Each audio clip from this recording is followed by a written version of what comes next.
Friends, noodles અને pasta તો આપણે અવારનવાર ઘરે બનાવતા જ હોઈએ છીએ, પણ આજે આપણે સ્પેગેટી પાસ્તાનો ઉપયોગ કરીને તેમાંથી વેજ સ્પેગેટી નૂડલ્સ બનાવશું, જે ખૂબ જ ડેલિશિયસ ને યમ્મી છે અને એકદમ ક્વિક અને ઇઝી રેસીપી છે.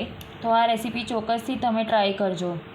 જો તમને મારી આજની બતાવેલી રેસીપી ગમે તો મારી ચેનલને સબસ્ક્રાઈબ જરૂરથી કરજો અને સાથે સાથે બેલ આઇકન પર પણ ક્લિક કરજો.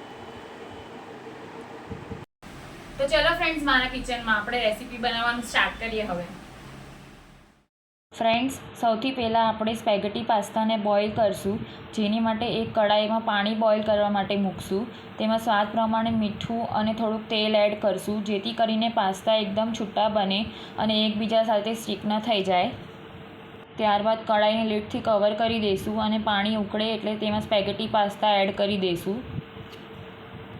ત્યારબાદ કડાઈને ફરીથી લીડથી કવર કરી દઈશું અને સ્પેગેટી પાસ્તાને બોઇલ થવા દઈશું. તમે જોઈ શકો છો સ્પેગેટી પાસ્તા બોઇલ થઈ ગયા છે. હવે આપણે કડાઈની લીડ કાઢી લઈશું. 5 થી 7 મિનિટ જેવો સમય થઈ ગયો છે અને સ્પેગેટી પાસ્તા પ્રોપરલી બોઇલ થઈ ગયા છે. તેને ઓવરકુક નથી કરવાના. હવે ગેસની ફ્લેમ ઓફ કરી દઈશું.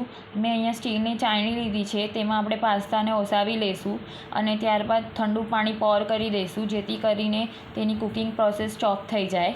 હવે આપણે પાસ્તાને થોડીક વાર માટે ઠંડા થવા દઈશું. ત્યાં સુધી આપણે તેની માટેનો એક સ્પેશિયલ સોસ રેડી કરી લઈએ નૂડલ્સ બનાવવા માટે. તેની માટે મેં અહીંયા ગોચુજેંગ, સેલરી, ચીલી ફ્લેક્સ, સફેદ તલ અને સૂંઠ પાવડર લીધું છે. તેના પર આપણે ગરમ કરેલું તલનું તેલ પોર કરી દઈશું. તલનું તેલ જ ખાસ લેવો, તેનો ફ્લેવર બહુ જ સરસ આવશે. છતાં પણ જો તમારી પાસે તલનું તેલ અવેલેબલ ન હોય તો તમે સાદું તેલને ગરમ કરીને તે એડ કરી શકો છો. અને ગોચુજેંગની રેસીપી તમને મારા ડિસ્ક્રિપ્શન બોક્સમાં મળી જશે. ત્યારબાદ બધું પ્રોપરલી મિક્સ કરી લઈશું અને સોયા સોસ અને થોડું વિનેગર એડ કરી દઈશું. ત્યારબાદ થોડું પાણી એડ કરીશું અને ફરીથી બધું પ્રોપરલી મિક્સ કરી લઈશું. સ્પેગેટી નૂડલ્સ બનાવવા માટેનો આપણો સોસ બનીને રેડી છે, તમે જોઈ શકો છો. હવે આપણે સ્પેગેટી નૂડલ્સ બનાવવાનું સ્ટાર્ટ કરીએ, જેની માટે એક કડાઈમાં તેલ ગરમ કરવા માટે મૂકશું. ત્યારબાદ તેમાં વેજીટેબલ્સ એડ કરીશું, જેની માટે મેં અહીંયા બ્રોકલી લીધી છે, તમે જોઈ શકો છો. તો તેને કડાઈમાં એડ કરી દઈએ. બ્રોકલીને કૂક થતાં થોડી વધારે વાર લાગે છે, માટે સૌથી પહેલાં આપણે બ્રોકલી એડ કરી છે કડાઈમાં અને તેને 2 થી 3 મિનિટ માટે સોતે કરી લઈશું. ત્યારબાદ મેં અહીંયા 3 કલરના કેપ્સિકમ લીધા છે, યલો, રેડ અને ગ્રીન, જેને મેં આવી રીતે જુલિયન્સમાં કટ કરી લીધા છે. તેને પણ કડાઈમાં એડ કરી દઈશું. ત્યારબાદ સ્વાદ પ્રમાણે મીઠું એડ કરીશું, મિક્સ કરી લઈશું અને બધા વેજીટેબલને 2 મિનિટ માટે સોતે કરી લઈશું. વેજીટેબલ થોડા ક્રન્ચી રાખવાના છે, બહુ ઓવરકુક નથી કરવાના.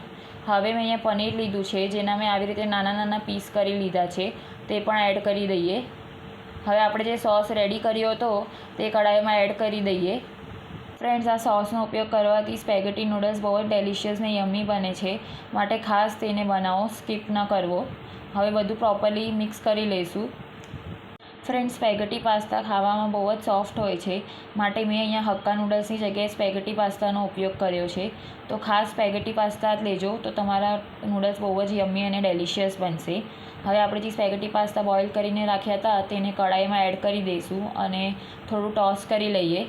ત્યારબાદ સ્પેચ્યુલાથી બધું પ્રોપરલી મિક્સ કરી લઈશું. સ્પેચ્યુલાથી એકદમ હળવે હાથેથી બધું હલાવવાનું, જેથી કરીને પનીર અને નૂડલ્સ તૂટી ન જાય.